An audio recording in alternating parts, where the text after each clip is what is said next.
ท่านกำลังรับฟังสถานีวิทยุกระจายเสียงแห่งประเทศไทยจังหวัดลำพูน FM 95 เมกะเฮิรตซ์ ขอนำทุกท่านเข้าสู่รายการ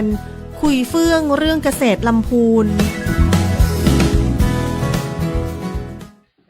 สวัสดีเจ้าขอต้อนรับท่านผู้ฟังนะเจ้าเข้าสู่รายการคุยเฟื่องเรื่องเกษตรลำพูนนะเจ้า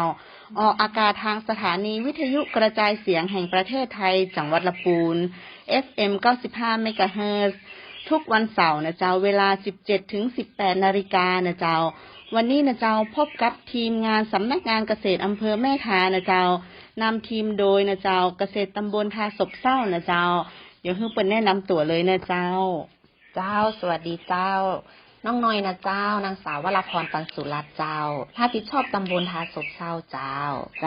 อีกท่านหนึ่งนะเจ้าเกษตรแอมนะเจ้าเนาะเจ้าสวัสดีเจ้า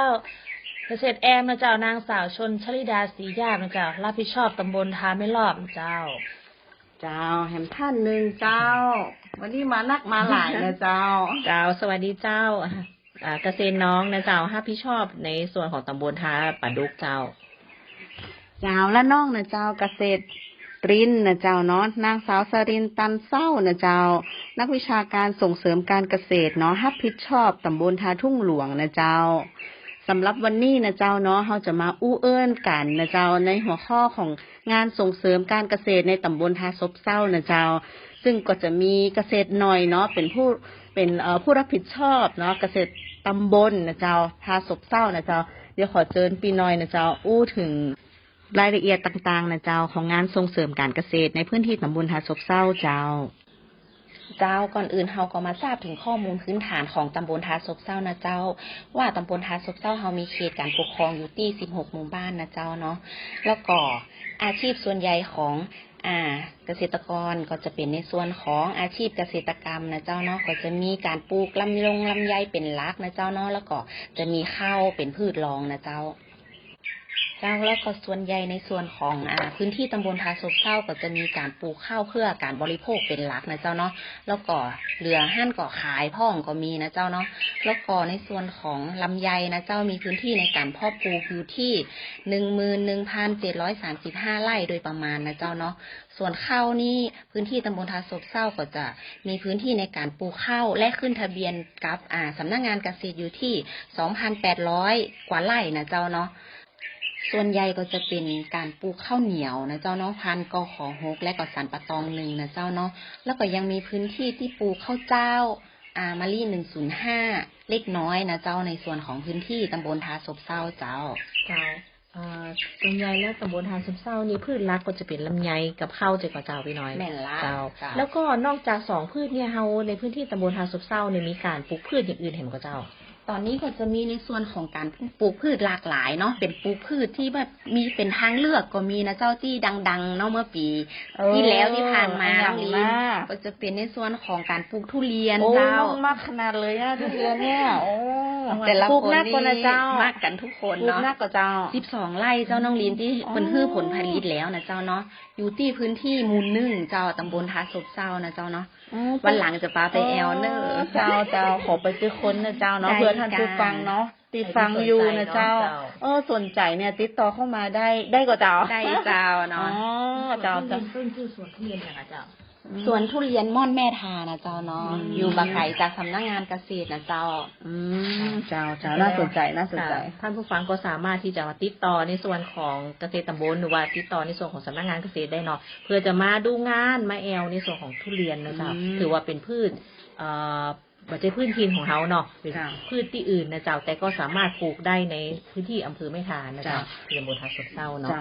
เกินไหวนะเจ้าเนาะน้องเปิ้นเจ้าของสวนนะเจ้าก็ยังเป็นยังสมาร์ทฟาร์มเมอร์ตัวเหมือนกับเจ้าเป็นแม่นแล้วเจ้ายังสมาร์ทนี่คืออย่างหาน้องลินเจ้า ก็เป็นละออนนุ่มเนาะละออนรุ่นใหม่เกษตรกรรุ่นใหม่นะเจ้าเนาะที่มาทำการเกษตรนะเจ้าแม่นละรอเทรนเนอร์บอกว่าเปิ้นมีแฟนหรือยัง ตอนนี้นะเจ้าเนาะงานส่งเสริมการเกษตรของสำนักงานเกษตรอำเภอนะเจ้าเฮาก็ได้มีการส่งเสริมในเรื่องของยังสมาร์ทนี่ตัวหนายังสมาร์ทฟาร์มเมอร์เนี่ยเพื่อ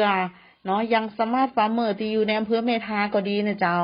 ได้ฟังแล้วสนใจจะมาสมัคร สามารถมาสอบถามรายละเอียดก็ได้นะเจ้าเนาะ เห็นละเจ้ามาสอบถามรายละเอียดที่สำนักงานเกษตรได้ทุกวันเวลาราชการนะเจ้า เนาะอย่างสมาร์ทนี่ถือว่าถ้าเกิดว่าไผ่นะเจ้าตีว่ามาเข้าร่วมสมัครเนาะถือว่าเป็นโอกาสดีนะเจ้านอกจากที่เขาจะได้เรียนรู้แลกเปลี่ยนกับฟาร์มอื่นนะเจ้าเขาก็สามารถที่จะมีไอ้หยังเนาะมีปัญหาหรือว่าพืชดีๆเนาะสามารถที่จะปรับเปลี่ยนหรือว่ามาใช้ในส่วนเขาได้นะเจ้า ถ้ามาเป็นอย่างสมาร์ทฟาร์มเมอร์นี่นะจะเหมือนกับว่ามาสร้างเครือข่าย มาแลกเปลี่ยนนะเจ้า เขาจะได้รู้จักอย่างสามารถจากที่อื่นตัวอย่างนะเจ้าเนาะ ค่ะ เจ้า ได้รู้จักสินค้าของหลายๆอำเภอเนาะในจังหวัดลำพูนเลยนะเจ้าเนาะแม้กระทั่งก็จะมีการเปิดโอกาสให้มีการเรียนรู้เนาะไปอบรมกล้าไปรับความรู้ไปแลกเปลี่ยนนี่เนาะ เจ้าแล้วนอกจากนี้นะเจ้าเนาะนอกจากพืชทางเลือกนี่แล้วที่เป็นไม้ผลทุเรียนนี่แล้วนะเจ้าบัดเดียวเนี้ยฤดูแล้งเนาะจะเข้าสู่ฤดูแล้งอย่างเป็นทางการแล้วนะเจ้าก็จะมีพืชตีปลูกในฤดูแล้งนี่มีอย่างพองเจ้าปี ส่วนหนึ่งใหญ่แล้วเปิ้นก็จะปลูกพืชที่เปิ้นใจน้ำน้อยน้องหลินเป็นหลักนะเจ้าเนาะหลายๆตี้ก็จะเป็นข้าวโพดพ่องก็มีนะเจ้าเนาะแล้วก็ลักๆแล้วเห็นในพื้นที่ตำบลทาสุกเศร้านี่จะเป็นบัดเต้าเจ้าน้องๆแตงโมเนาะเยอะเลย แตงโม เนาะ จินตลาก็เจ้า คุณลาบ อาจจะร้องเพลงได้ตัวเนาะ เราเห็นว่าของตำบลทาซุปเศร้าเนี่ยมีจริงๆปลูกพืชหลายนะเจ้าหลังนาเยอะเลยนะเจ้าหลากหลายเนาะจีปีน้อยได้อู้เนาะมีทั้งข้าวโพดนะเจ้าบะเต้านะเจ้าแล้วก็ทั้งหอมนะคะ พืชผัก เจ้ามีแถวถั่วดินถั่วลิสงเยอะเลยค่ะ เจ้า เจ้า เจ้าส่วนใหญ่เนาะเต่าตีสัมผัสนะเจ้าส่วนใหญ่พวกก็จะปลูกเหมือนแถวหิมหน้าแม่ทาปีแอมเนาะ ให้แรงน้ำนะเจ้า เจ้า ค่ะ เจ้า นะเจ้าแล้วก็นอกจากนี้เนาะเห็นว่าในส่วนของตำบลทาซุปเศร้ามีกลุ่มที่น่าสนใจเจ้าน้องลินพี่น้อยเนาะเจ้ากลุ่มเกษตรอินทรีย์เจ้านะคะ เจ้าเป็นกลุ่มไผ่พ่อค้าน้องลิน ถ้าเกิดว่าจะมาพิษเนาะ เจ้า ปีที่แล้วเนี่ยเรามีการนำเสนอหรือว่าออกรายการเนาะ ไปแล้วครั้ง แม่นเจ้าก็ เวลา คือเป็นกลุ่มของตังสทโกะอันนะเจ้าเนาะเจ้า กับแม่หลวง แม่หลวงสีดานี เจ้า นะเจ้า เปิ้นถือว่าเป็นกลุ่มที่เข้มแข็งนะเจ้าและเป็นกลุ่มที่น่าสนใจเนาะเพราะว่าเปิ้นห้องวันแนวคิดในเรื่องของการทำเกษตรอินทรีย์นะเจ้าแล้วก็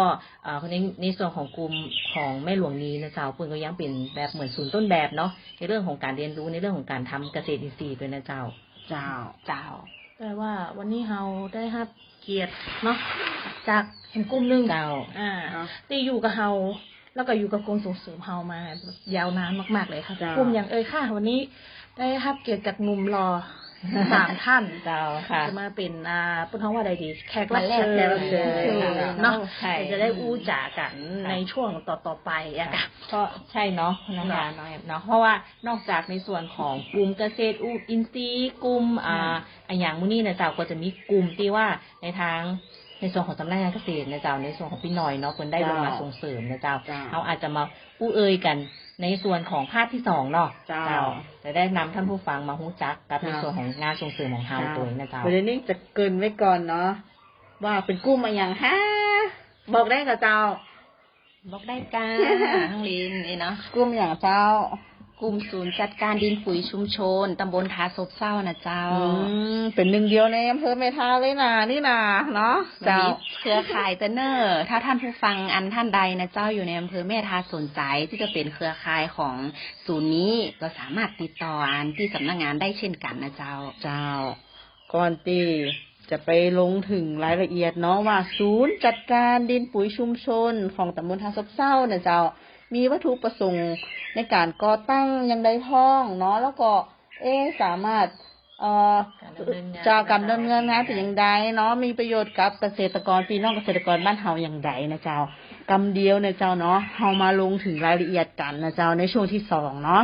ส่วนช่วงนี้นะเจ้าขอพักฟังเพลงเพราะๆกันสักครู่นะเจ้าแล้วปิ๊กมาพบกันในช่วงที่2นะเจ้า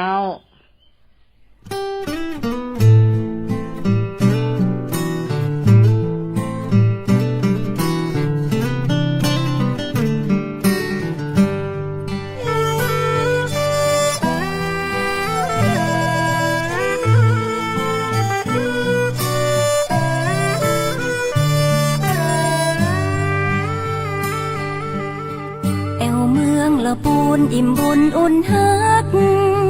หากไผหูจักจะฮักไปจนวันตายแล้วปูนเฮามีของดีมีกระเทียมมีลำไยคนงามหน้าใสน้ำใจบ่ดำอู่ลืออู่ยองอู่เมืองม่วนหลาย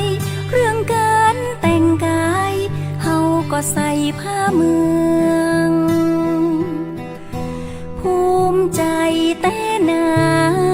หมู่เฮาห่วมแหงสร้างบ้านแปลงเมืองรุ่งเรืองมาเมินหนึ่งในล้านนา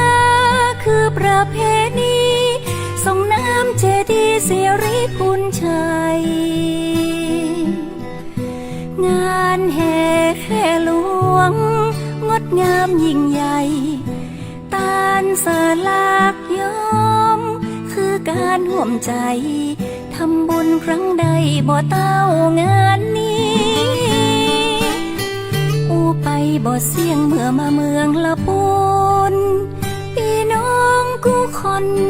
มีน้ำใจไมตรี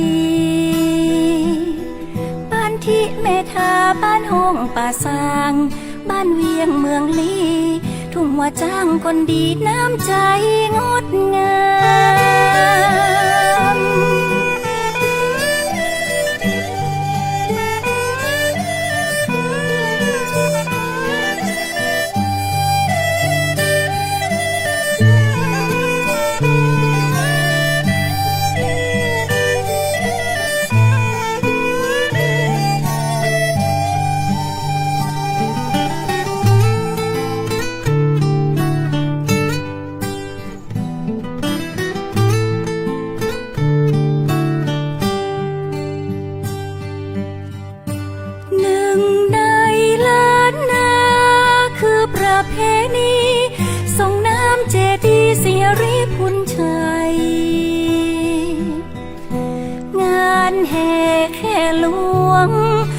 งามยิ่งใหญ่ตานสลากย้อมคือการห่วมใจทำบุญครั้งใดบ่เต้างานนี้อูไปบ่เสี่ยงเมื่อมาเมืองละปูนพี่น้องกู้คนมีน้ำใจไมตรีบ้านที่แม่ทาบ้านห้องป่าสางบ้านเวียงเมืองลีทุ่งว่าจ้างคนดีน้ำใจงดงาม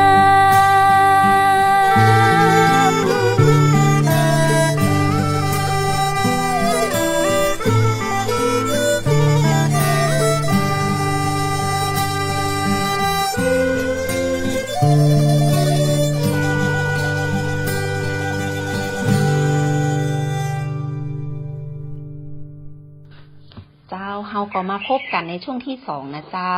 ช่วงนี้ตอนนั้นเฮาทิ้งท้ายไว้ในส่วนของว่าเฮาจะมารู้จักกับกลุ่มนะเจ้าเปิ้นฮ้องชื่อว่าศูนย์จัดการดินปุ๋ยชุมชนนะเจ้าเนาะซึ่งอยู่ในตำบลทาศพเศร้า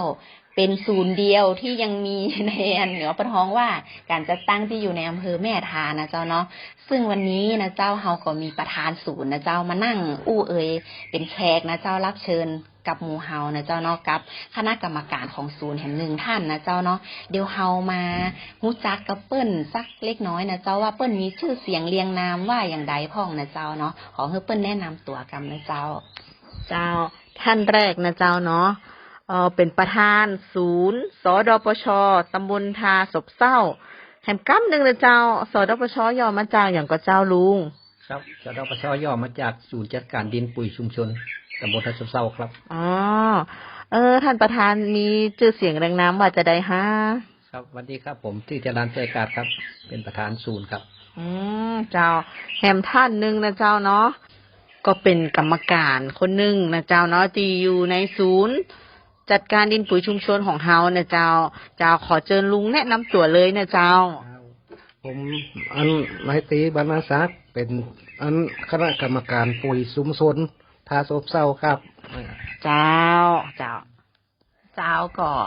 ได้ยินชื่อเสียงเรียงนามของคณะกรรมการและท่านประธานไปแล้วนะเจ้าเนาะ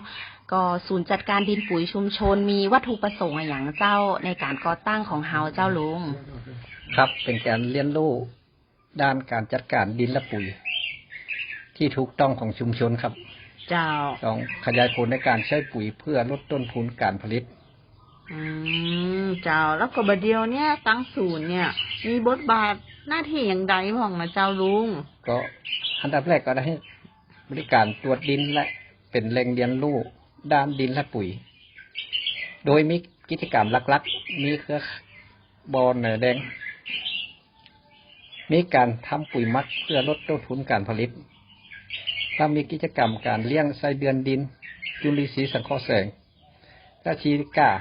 บวกกับน้ำหมักชีวภาพครับ เจ้า หลายอย่างเลยน้องเรียน เจ้า ศูนย์เฮานะเจ้าเนาะสามารถมาเรียนรู้ได้นะเจ้าเนาะสำหรับท่านใดที่สนใจในส่วนต่างๆนะเจ้าเนาะเพราะว่าศูนย์เฮาเป็นบ่อขยายนะเจ้าเนาะของลักๆก็คือแหน่แดงตัวนะเจ้าเนาะซึ่งแหน่แดงเนี่ย วันนี้เราจะมาอู้ถึงเนาะประโยชน์ของแหน่แดงว่าแหน่แดงเนี่ยมันมีประโยชน์ต่อการนำไปใช้อย่างใดนะเจ้าเนาะค่ะ เป็นอย่างไรพ่องเจ้าลุงเคยเอาไปใจก่อนในนาเข้าพ่องในเลือกสวนไรนาอย่างเงี้ยเจ้า ครับ ปีแรกที่ก็เป็นปีแรกที่ได้การอบรมแล้วก็เอาไปใส่กับตรงกับนา ครับ ก็ยังเขายังบอกหูผลดีเดียแต่ที่หันผลแต่ก็เรื่องป่ารู้สึกว่ามันจะนักขึ้น สองเขาได้เรื่องที่เอามาเลี้ยงกับไก่เอาเป็นอาหารสัตว์ตัวครับสองตัวนี้แต่การหันประโยชน์กับตรงกับนากันยังบัดเตือเพราะมันเป็นปีแรก อ๋อ ก็คือ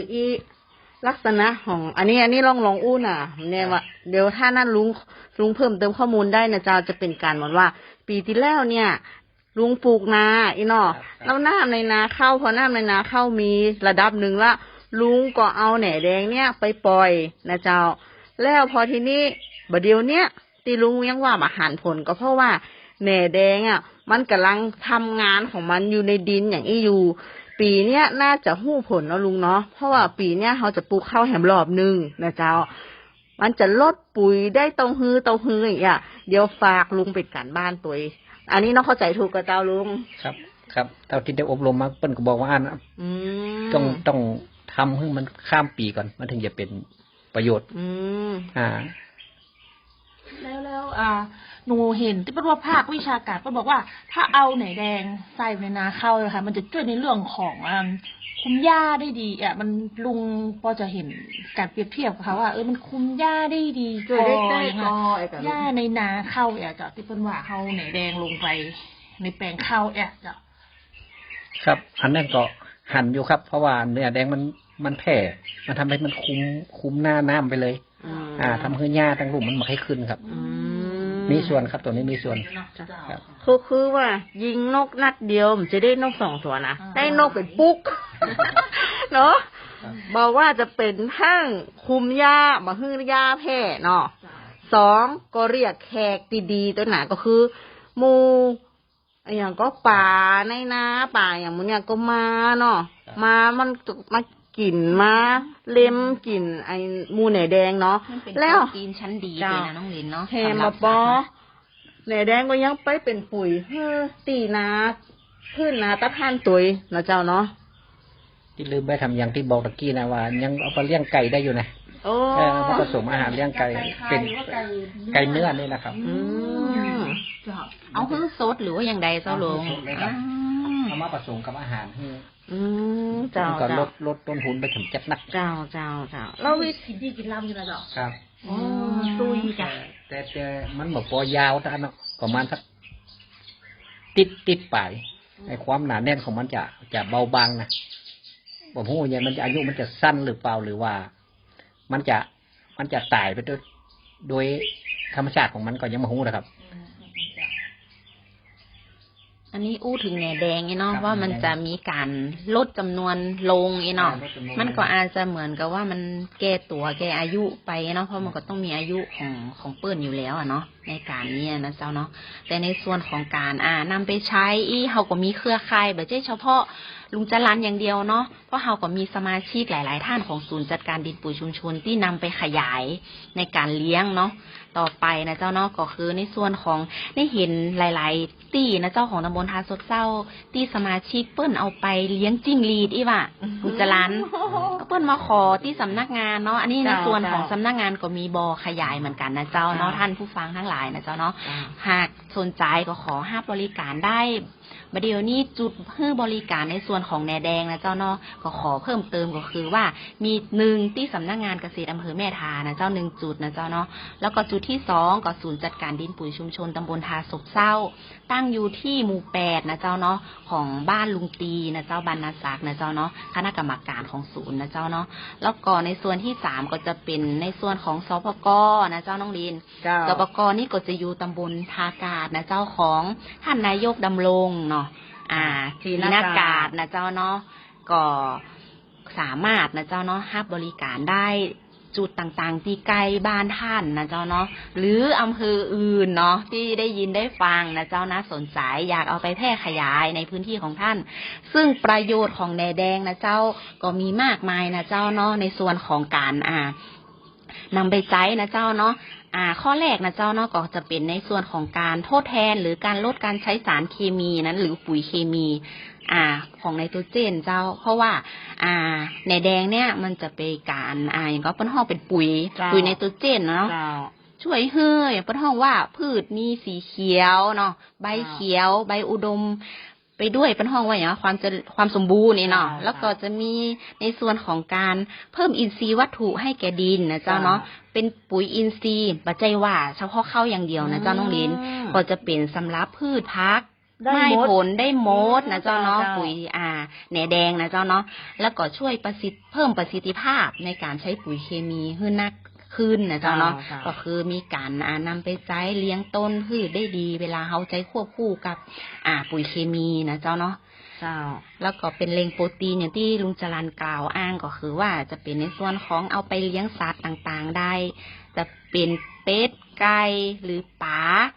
จิ้งหรีดเนาะที่เห็นนะเจ้าเนาะที่เกษตรกรมาขอให้บริการไปนะเจ้าเนาะแล้วก็ทั้งนี้ทั้งนั้นในส่วนของการนำไปใช้มันก็ทำให้เฮามีการลดต้นทุนการซื้อปุ๋ย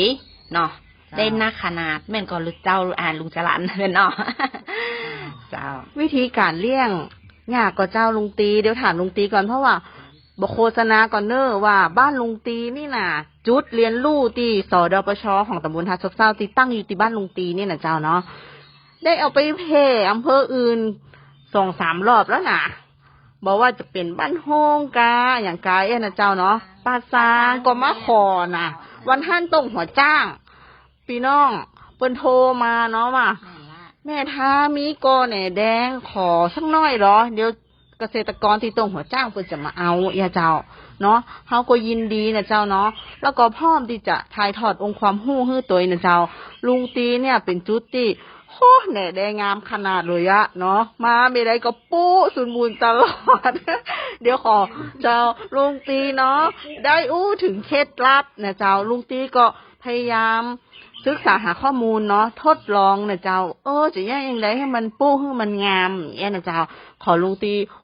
บอกเปิ้นบอกท่านผู้ฟังสักน้อยหนึ่งนะเจ้ามันต้องใส่ขี้งัวกันอย่างกะใส่ในน้ำพอสมควรแต่ต้องเอาคือมันเข้าแดด50%แดดจังๆก็มาได้แดดจังๆก็ตายเหมือนกันดำไรตอนเขาถ้าว่าเอาไปในนานี่เพราะว่าเขาไปปล่อยตอนเข้ามีเขาปลูกนาแล้วเอาไปปล่อยมันก็ได้ผลดีบัจจัยใส่แล้วงามนะลำปีนึงกันนะมันเข้าจากงามนะเจ้าคือเพื่อเนาะว่าท่านผู้ฟังเนี่ยสนใจเนาะบ้านใกล้เรือนเคียงอย่างนี้ก็ได้นะมาศึกษามาถามลุงตียังไงใดลุงตีบอกได้นะเจ้าเนาะลุงจรัญก็ได้นะเจ้าแล้วทั้งนี้นะเจ้าเฮาก็บ่ใช่มีเฉพาะกิจกรรมการเลี้ยงแหน่แดงในศูนย์ของเฮาอย่างเดียวนะเจ้าเนาะเฮายังมีกิจกรรมอื่นอย่างเช่นการทำปุ๋ยหมักนะเจ้าการเลี้ยงไส้เดือนดินนะเจ้าแล้วก็เฮายังมีการ อย่างก็ตัวเด่นนะเจ้าที่ว่าเขากำลังเพิ่งทดลองทำนะเจ้าเนาะในส่วนของน้ำหมักซิลิก้านะเจ้าเนาะอันเนี้ยมันจะช่วยในเรื่องใดเดี๋ยวเขาจะมีเกร็ดความรู้นะเจ้าเนาะมาอู้เอ่ยกับหมู่เฮาจากประธานนะเจ้าเนาะซึ่งเปิ้นเป็นแปลงเรียนรู้นะเจ้าแล้วก็นำไปใช้ได้ผลดีอย่างใดเดี๋ยวเฮามาป้ากันช่วงที่3นะเจ้า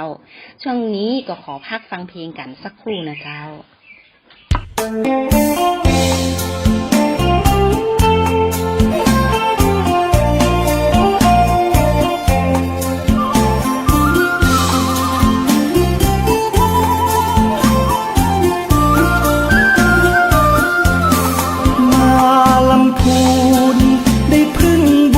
เจ้าแม่จามเทวี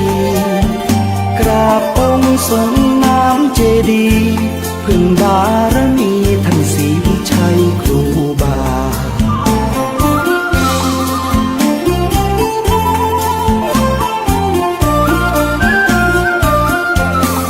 อำเภอเมืองรุ่งเรืองการพัฒนาเกษตรกรรมอุตสาหกรรมนำพาส่งเสริมประชาให้อยู่ดีมีกิน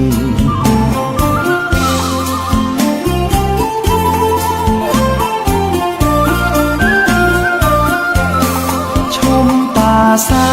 งชะเง้อพลางนวลนางโสพินทอผ้าเมืองรุ่งเรืองอาชินตราบฟ้าดินไม่ลืมป่าสาง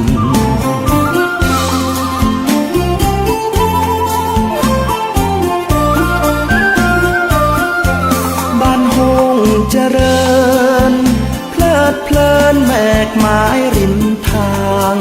ปลูกกระเทียมกะหล่ำปลีมีสตังค์น่ารักจังหน้ามนต์คนบ้านเฮา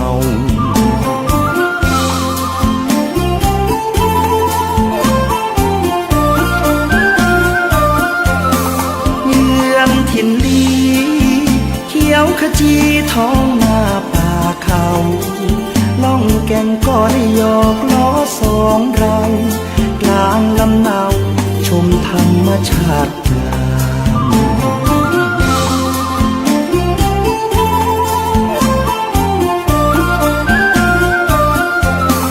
ทุ่งหัวช้างชวนน้องนางไหว้พระธาตุดอยกวางคำเมืองคนดีมีศีลธรรมจิตใจงดงามพี่น้องหลายดอย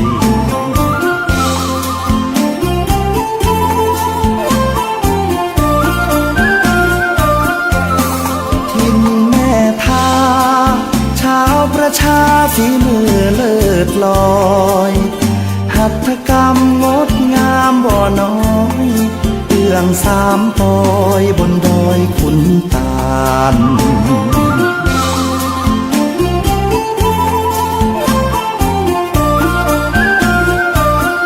บ้านที่เมืองทองคนลือคนยองนวลน้องผ่องพันงามอนงลอยกระทงสงกรานต์สืบทอดลูกหลานมานานหลายปี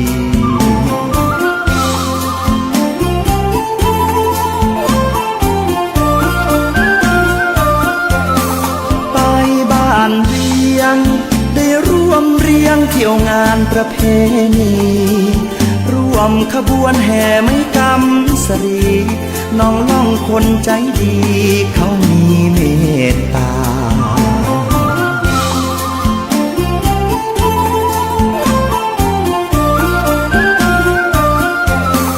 ภูมิแผ่นดินนวมินทร์มหาราชาคนลำพูนเทิดทูนศรัทธาสืบสานมาชั่วฟ้าดินถิ่นงาม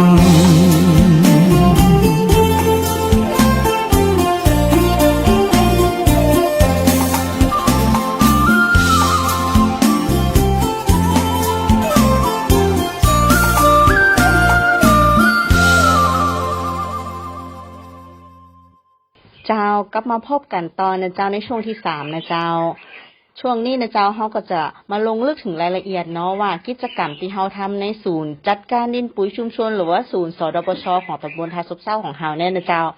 มีกิจกรรมที่ว่าที่ได้เกินไปจากที่เนาะที่ท่านประธานเนาะลุงจรัญนะเจ้าได้อู้ว่ามีตึงแหน่แดงเรื่องไส้เดือนดินจุลินทรีย์สังเคราะห์แสงซิลิก้า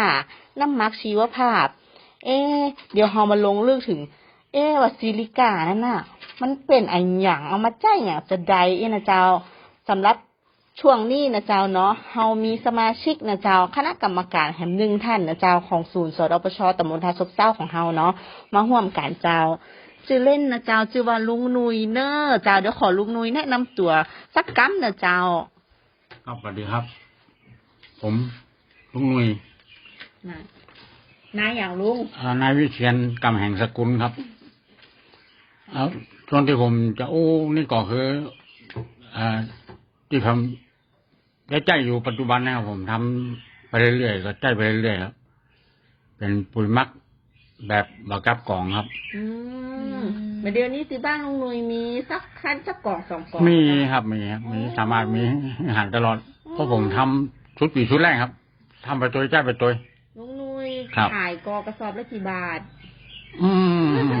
การขายนี่คงจะแบบปอขายครับมันแบบให้ปั่นกันนี่ได้ครับใจปอหน่อยส่วนนี้เนาะเพราะว่ามันจะต้องใช้ในปริมาณเยอะเนาะเพราะว่าเรามันเป็นปุ๋ยหมักเนาะครับแล้วก็แถมอย่างนึงเนาะเข้ากับช่วงฤดูกาลนี่ด้วยนะฝุ่น PM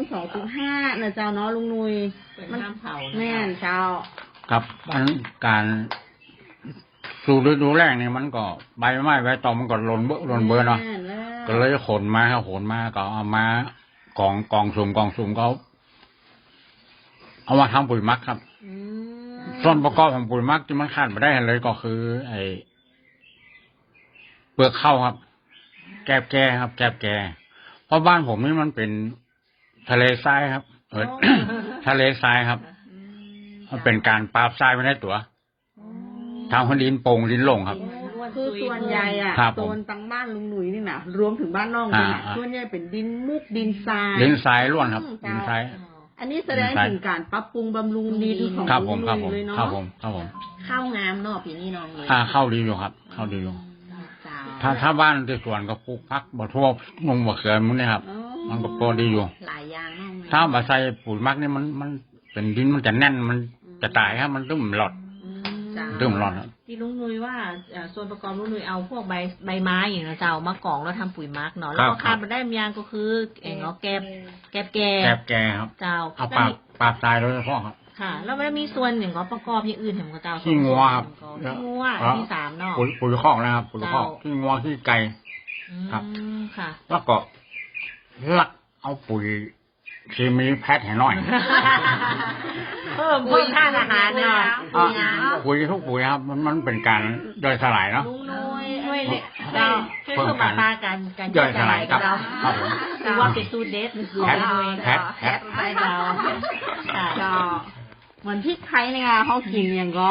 ข้าวต้มนะพี่น้องเขาก็ใส่พริกไทยให้หน่อยคือมันลำเนาะเดี๋ยวเขาก็ไปต่อกันที่ปุ๋ยมักในช่วงสุดท้ายแห่งการเงินเจ้าเนาะตอนนี้เรามาในส่วนของประเด็นในส่วนของการใช้แหน่แดงเนาะร่วมกับน้ำหมักชีวภาพเนาะบอกว่าจะเป็นจุลินทรีย์สังเคราะห์แสงหรือน้ำหมักซิลิก้านะเจ้าเนาะที่เรานำไปใช้นะเจ้าเนาะในส่วนของแปลงเรียนรู้นะเจ้าเนาะของศูนย์จัดการดินปุ๋ยชุมชนซึ่งเป็นแปลงของประธานของเรานะเจ้าลุงจรัญใจกาดนะเจ้าเนาะว่าการนำไปใช้ของแหน่แดงจุลินทรีย์สังเคราะห์แสงที่ผ่านมาแล้วก็ซิลิก้าเนาะที่เราเพิ่มเติมเนาะทดลองมา2 ปีละว่าผลผลิตข้าวของเรามันเป็นจะได้เจ้าลุงมันดีขึ้นก็หรือว่ามันได้ผลเป็นยังไงเจ้าขอให้ลุงช่วยเปิ้นห้องไว้อย่างก็คือความรู้หรือว่าแลกเปลี่ยนให้กับเกษตรกรที่เปิ้นฟังอยู่เนาะหรือฟังอยู่นะเจ้าเนาะครับสำหรับซิลิก้าเนี่ยส่วนผสมของมันหลักๆก็เป็นน้ำหมักชีวภาพสังเคราะห์แสงนะครับเจ้าเพราะว่าเป็นส่วนหนึ่งที่เอามาผสมกับซิลิก้าหลังจากที่เราใช้น้ำหมัก1 ลิตรต่อน้ำ10 ลิตรเจ้าครับเอาใส่แกบ1 กิโลครับทำให้น้ำหมักแล้วประมาณ7 ถึง 15 วันเขาก็เอาไปพ่นเข้าได้ หลังจากที่เราพ่นเข้าแล้ว มันจะหันผลนะครับ คือต้นมันจะแข็ง จะต้านทานโรคได้ดี การที่อู้ว่าต้นแข็งได้อย่างไรเพราะว่าเปรียบเทียบกับแปลงข้างๆที่เปิ้นมาใส่ซิลิก้านั่นมาได้พ่นซิลิก้านั่น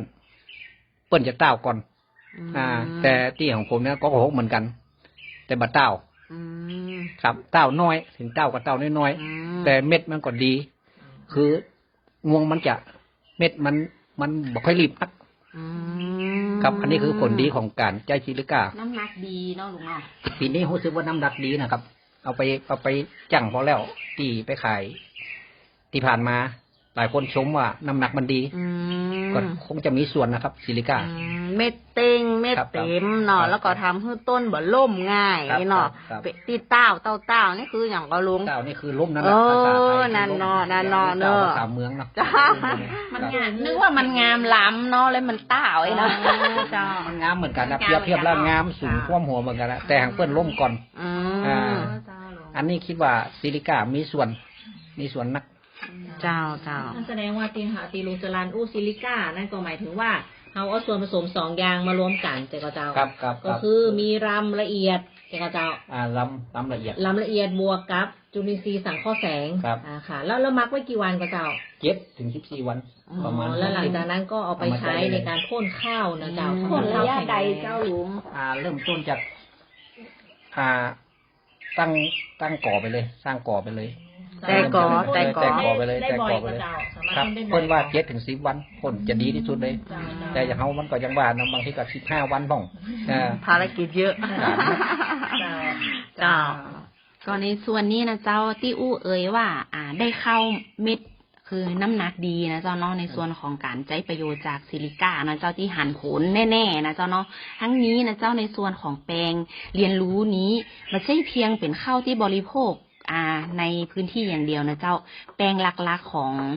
ประธานศูนย์ของเฮาก็เป็นแปลงที่ได้มีการบูรณาการเนาะเชื่อมโยงกับเปิดห้องว่าศูนย์ข้าวเนาะศูนย์เมล็ดพันธุ์ข้าวเชียงใหม่นะเจ้าเนาะที่ว่าเฮาผลิตเมล็ดพันธุ์เนาะคือกับศูนย์เมล็ดพันธุ์ข้าวที่ศูนย์ลำปางเจ้าขึ้นตรงต่อเชียงใหม่แล้วก็ไปขายที่ลำปางส่วนใหญ่จะเป็นกข6นะครับเจ้าคือจะบอกขออันอู้แตนลุงตัวเนาะว่าศูนย์ของสดปชเนี่ยคือก็จะมี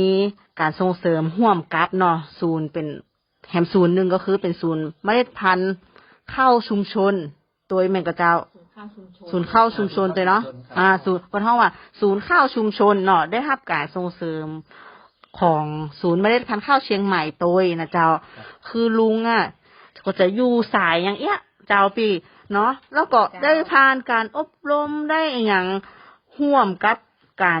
จัดการในด้านของสดปชอย่างนี้มูนี่ตัวอย่างเงี้ยเจ้าแล้วก็มันมีท่านปีหนึ่งเนาะเกิด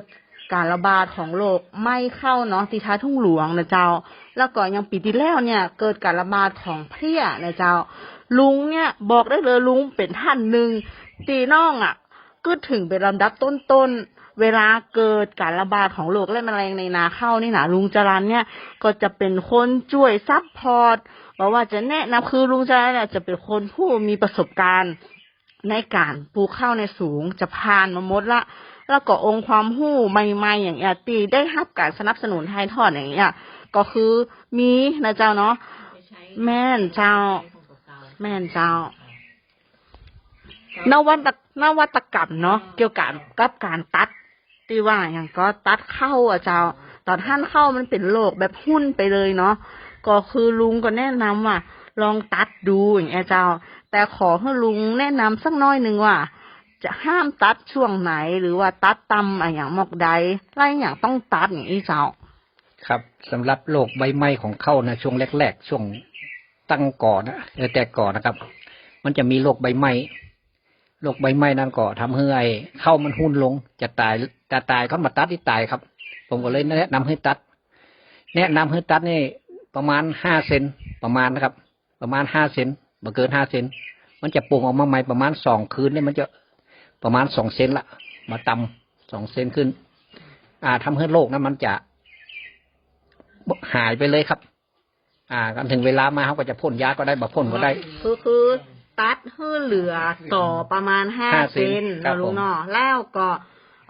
ร่วมกับการพ่นยาคุมไปโดยก็ดีหรือว่าบ่พ่นก็ได้ บ่พ่นก็ได้ครับมันจะปรุงออกมา หลังจากนั้นก็เอาน้ำขึ้น มันได้สองอย่างเลยครับขณะที่เฮาตัดนั่นน่ะเนี่ยโรคใบไม้กันเนี่ยก็หญ้าก็คุมได้ครับเพราะว่าเฮาดึงน้ำได้หากวันมีน้ำเฮาดึงน้ำขึ้นก็ทำให้มันหญ้าเนี่ยมันปรุงจ้าหรือเข้ามันก็จะได้2 ตังค์หญ้าก็จะน้อยลง เจ้าแต่ถ้าเป็นแมลงเนาะอันนี้น้องแนะนำนะเจ้าต้องหมั่นสำรวจนะเจ้าเนาะต้องหมั่นไปพอติก่อนะเจ้าไปใจตรงมาใจน้ำใจหน่อยต้องลงไปติก่อเลยอย่างปีที่แล้วเนี่ยมันระบาดเยอะนะเจ้าเนาะเราจะต้องเหมือนกับว่าเราเรียนรู้ละแล้วเราก็นำสิ่งที่ปัญหาน่ะมาปรับปรุงแก้ไขเนาะบ่ให้มันเกิดซ้ำแหมนะเจ้า แม่นแล้วเจ้าเนาะจะได้แก้ไขปัญหาได้ทันท่วงทีเนาะเจ้าแล้วจะได้มีผลผลิตที่แบบอย่างก็ดีแล้วก็นักขึ้นนะเจ้าเนาะ ก็เป็นสิ่งที่ดีนะเจ้าเนาะในการส่งเสริมการเกษตรของเฮาเนี่ยเจ้าถือว่าประสบความสำเร็จระดับหนึ่งนะเจ้าเนาะที่สามารถสร้างให้เกษตรกรเนี่ยเป็นเกษตรกรต้นแบบเป็นวิทยากรได้นะเจ้านอกจากในส่วนของการดูแลข้าวนะเจ้าเนาะที่ทิ้งท้ายไว้ตะกี้นะเจ้าเนาะก็จะเป็นในส่วนของกิจกรรมเนาะที่ศูนย์ก็ยังมีอยู่ในส่วนที่ของเทคนิคนะเจ้าในการทำปุ๋ยหมักเนาะอันนี้น้องเขาก่อนกำลังมาได้ยินนะเจ้าเนาะเทคนิคที่ว่ามีการปรับปรุงดินทรายเนาะด้วยแกบแก่เนาะที่ทำปุ๋ยหมักเนาะของพื้นที่ของตำบลท่าซบเซานะเจ้าเนาะก็ในส่วนของกิจกรรมที่มีอยู่การทำปุ๋ยหมักของศูนย์เฮาก็มีการทำกิจกรรมเรื่อยๆนะเจ้าเนาะไม่ใช่เฉพาะหน้าแล้งอย่างเดียวนะเจ้าเนาะศูนย์เฮาก็ได้รับสนับสนุนหลายๆอย่างจากกรมพัฒนาที่ดินโดยแบบว่าจะเป็นปุ๋ยคอกหรือมูลวัวอย่างต่างๆนะเจ้าเนาะที่เปิ้นฮื้อมานะเจ้าเนาะเฮาก็มีการวางแผนการผลิตปุ๋ยอยู่ตลอดนะเจ้าเนาะแล้วก็กิจกรรมต่างๆหากท่านผู้ฟังนะเจ้าเนาะสนใจที่จะมาเรียนรู้นะเจ้าเนาะก็สามารถติดต่อได้ที่ศูนย์ได้เนาะช่องทางหนึ่งนะเจ้าช่องทางที่2ก็สามารถติดต่อที่สำนักงานเกษตรอำเภอแม่ทาได้นะเจ้าเนาะว่าจะมาขอให้บริการในด้านต่างๆอย่างจะมาเยี่ยมชมในส่วนของแหล่งเรียนรู้อย่างนะเจ้าเนาะหรืออยากนำซิลิก้านะเจ้าเนาะน้ำหมักที่เฮาทดลองมาใช้ในช่วงระยะเวลา2 ปีที่ผ่านมานะเจ้าว่าทำให้ผลผลิตของเฮามีน้ำหนักแล้วก็ได้ผลผลิตที่ดีขึ้นนะเจ้าเนาะเจ้าในส่วนของลุงจรัญจะมีขอเพิ่มเติมข้อมูลสักน้อยหนึ่งมันก็เจ้าครับอันนี้เกี่ยวกับเรื่องพัฒนาที่ดินครับพอดีปีแล้วได้โครงการของพัฒนาที่ดินมาเกี่ยวกับไถกบต่อสังครับเจ้าแล้วก็ได้ต่อสังได้บวกด้วยปอเทืองเลยครับผมก็ได้เอามาลองดูทดลองดูว่าเอามาหวานก่อนแล้วก็ไถกบต่อสังปรากฏว่าปอเทืองขึ้นงามครับได้ผลดีนะลุงเนาะได้ผลดีแต่ผมเอา2 รอบนะครับรอบแรกเนี่ยผมเอารถตัดมันแก่แล้วผมลบตัดแล้วก็รอบที่2นี่มันออกมากำปอดีครับฝนตกมามันออกมาประมาณสักศอกหนึ่งเนี่ยก็เอามาไถกบเป็นปุ๋ยพืชสดไปเลยครับได้ผลดีครับเข้าก็รู้สึกว่าขึ้นไวงามเหมือนครับเจ้าแล้วสำหรับสถานการณ์ในช่วงนี้นะเจ้าเป็นช่วงฤดูแล้งนะเจ้าเนาะช่วงมีนาเมษานะเจ้าก็จะมีปัญหาในเรื่องของหมอกควันนะเจ้าก็ขอเชิญชวนนะเจ้าทางผู้ฟังเนาะเฮาบ่ควรเผาในช่วงนี้เนาะเจ้าเพราะว่ามันจะมีผลกระทบในเรื่องของสุขภาพนะเจ้าของโดยเฉพาะผู้สูงอายุหลายๆท่านนะเจ้าเด็กละอ่อนตัวนะเจ้าถ้าเกิดว่ามีเศษใบไม้อย่างเจ้าเฮาก็มาทำปุ๋ยหมักนะเจ้าเหมือนกับในส่วนของลุงนุยนะเจ้าที่เปิ้นได้เอาในเศษของวัสดุมาทำปุ๋ยหมักให้เกิดประโยชน์นะเจ้าค่ะแล้วในวันนี้นะเจ้าก็ต้องขอลาท่านผู้ฟังไปเพียงเท่านี้นะเจ้าพบกับรายการคุยเฟื่องเรื่องเกษตรลำพูนนะเจ้าเสาร์หน้าเวลาดี 17 นาฬิกาถึง 18 นาฬิกาทาง FM 95 เมกะเฮิรตซ์นะเจ้าแล้วก็สำนักงานเกษตรอำเภอแม่ทานะเจ้าแล้วก็ในส่วนของทั้งลุงจรัญนะเจ้าลุงตีนะเจ้าลุงหนุ่ยนะเจ้าแล้วก็ทุกคนนะเจ้าก็ต้องขอลาท่านผู้ฟังไปก่อนนะเจ้าสวัสดีครับ